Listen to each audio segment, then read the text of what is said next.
You might have seen in the press there was this interesting article in the Times of London which had suggested an absolute infiltration of the Westminster political class by the CCP, the Chinese Communist Party. Thanks very much, Denver. That's the article there up on the screen now. So I thought, who better to bring on the show then and digest this than Joseph Robertson, who was writing about this very thing somewhat prophetically back in October the 12th. The Dragon in Whitehall. There you go. So, Joseph, thanks for coming back on the show. Last time you came on a couple of months ago, you were talking about the infiltration of the Labour Party due to the Fabian Society, this sort of secretive, ancient, like 100 years old network, sort of placing its crypto-communists all over the place. And now we're on a different type of communist infiltration in the Westminster political class. Tell us essentially what the Murdoch press has been covering then in the last few days regarding these apparently thousands of approaches made right across the parliamentary Westminster class.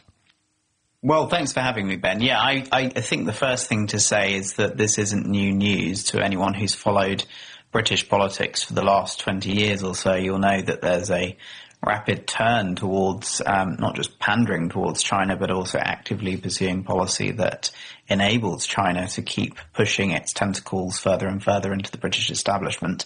And so this comes as no shock at all to really see that, as you said, what I was already writing about, the Dragon in Whitehall, the reality that China has been pursuing this aggressive agenda of trying to not just necessarily find out secrets. I think they're pretty good at that stuff already, but also to ameliorate people to their way of thinking and actually have active pursuance of the CCP agenda within Whitehall. I think that's the most important takeaway from all of this. It's all about manpower, and no one does it better than the Chinese when it comes to actually, infiltrating, but also getting people on the side. You know, they've got people placed throughout all the layers, not just of government, but of the civil service, and indeed across Europe, I would say.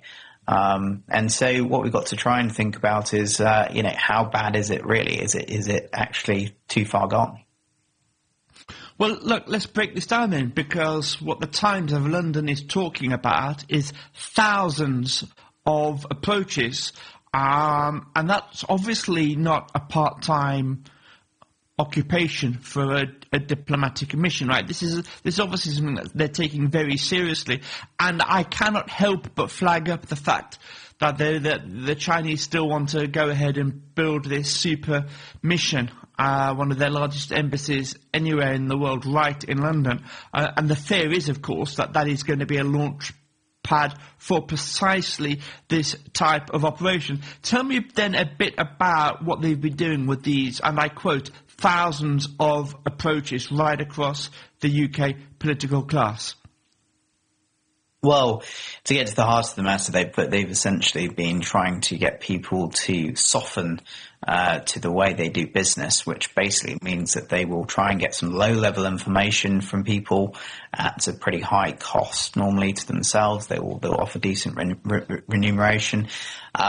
Sometimes it will be a job offer. Sometimes it will be a sort of, a way of getting someone to work for them directly through an agency or through another means. But the way they approach people generally has seemed to be either via LinkedIn or email outreach, trying to get people to engage, to give up some sort of information, be that low-level, low-hanging fruit that isn't necessarily publicly available but won't do any damage at state level.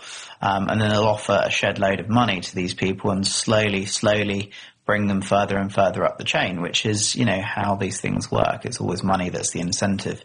I don't know if you remember a few years ago, there was a case of an MP going for a job with a lobbying company while still in office, and they actually recorded footage.